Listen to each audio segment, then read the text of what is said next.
I'm so glad you're here, Jamie. Thank you, Nadine. From Via Coaching, because not only are you a master at coaching people, you have so much experience in the adult foster care industry. So as an executive coach and a leadership specialist, we wanted to talk to you about how do you evolve leaders? And why don't you give me a few highlights of what that might look like, and then we'll unpack them through our conversation. Absolutely. So I think what's really core to evolving leaders is, one, knowing what that leader is bringing in, right? So you're hiring them. The core responsibility of any leader is to understand the people that you're putting in their roles, right? So know what they come with and know the things that they need. Right, and then we'll talk later, of course, in the video on digging into what that looks like. But we have to identify what core tools they need in their tool belt to be successful in that role. Mm-hmm. And then we want to go back to the basics when we get stuck.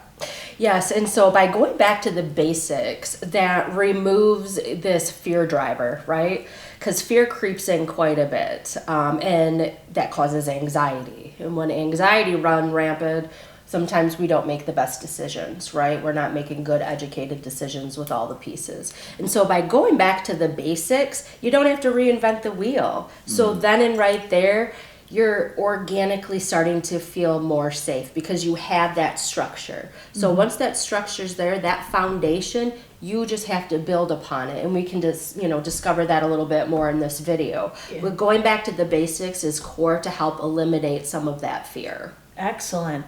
And then because we as leaders want to develop leaders, you had mentioned there's one really important thing to accomplish that goal, which is being self-aware. Yes. So that we can learn what other people need. So tell me more a little bit about that. So we have to understand our own capacity, right? What is our capacity as a human being, as a coach, as a leader, as whatever whatever role we identify with. And the only way to do that is to be vulnerable with yourself, right? And to surround yourself with people that are not necessarily like you, right? Because it challenges perspectives and it allows you to have more of a rich, diverse opinion of things. And then you can take those back and you can discover yourself. Like, how do you want to show up as a leader? Okay, I want to be this way. What do I need to do to get to that point?